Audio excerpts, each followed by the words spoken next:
மரியாதைக்குரிய பாரத பிரதமர் 2 நாள் வந்தது மிக உற்சாகத்தை தந்திருக்கிறது. ஆனா எனக்கு ஒண்ணு கவலை என்ன என்றால், நம் தமிழகத்தில் உள்ள ஒரு சோழ மன்னனை மரியாதைப்படுத்துவதற்கும் பெருமைப்படுத்துவதற்கும் வந்து, அதே மாதிரி தூத்துக்குடியில நமது நாமெல்லாம் பயணம் செய்கின்ற ஒரு தென்கோடியில் உள்ள ஒரு விமான தளத்தை விரிவுபடுத்திவிட்டு வந்தத ஏதோ அதை மறைப்பதை போல ஒருத்தர் அறிக்கை கொடுக்கிறாரு.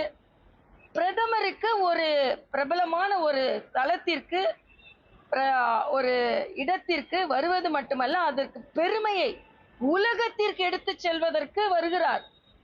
கங்கை கொண்ட சோழபுரம் என்று கங்கையும் காவிரியும் 1000 ஆண்டுகளுக்கு முன்னாலே தமிழன் இணைத்திருக்கிறார் என்ற பெருமையை பேச வருகிறார். ஆனா வேற எந்த நாட்டிலும் இப்படிப்பட்ட சூழ்நிலை இருக்காது.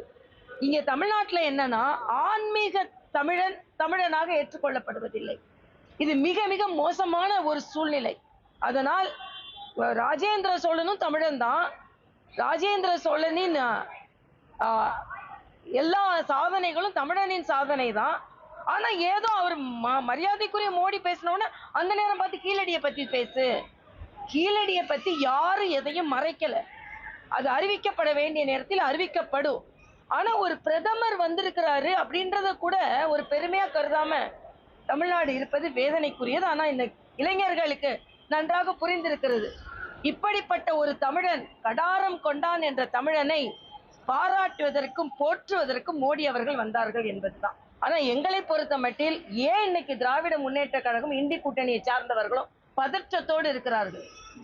அதிமுக பாஜக கூட்டணி பலம் வாய்ந்த கூட்டணியாக இருக்கிறது.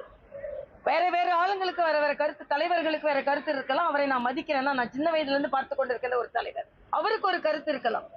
அதனால மரியாதைக்குரிய அமித்ஷா அவர்களும் மரியாதைக்குரிய நரேந்திர மோடி அவர்களும் எல்லா மாநிலங்களிலும் வெற்றி கண்டவர்கள், பல மாநிலங்களில் வெற்றி ஃபார்முலாக்களை ஏற்படுத்தியவர்கள். அதனால சும்மா அவங்கள ரொம்ப தவறா மதிப்பிட முடியாது நீங்க எல்லாம். அதுவும் அவங்க எல்லாம் நேர்மறையான ஒரு அரசியல் செய்பவர்கள், ஊழல் செய்யாதவர்கள், நேர்மறையான அரசியல் செய்பவர்கள். அதனால நீங்க அப்படியெல்லாம் குறைத்து மதிப்பிட முடியாது என்று நான் தாழ்மையுடன் சொல்லிக்கொள்கிறேன். அதனாலதான் விஜய் அவசர அவசரமா திமுக பாஜக மறைமுக கூட்டணின்னு ஒரு அறிக்கை விடுறாங்க. நான் கேட்கிறேன், நேரடியா அதிமுகவும் பாஜகவும் கூட்டணி அமைத்திருக்குதுங்க.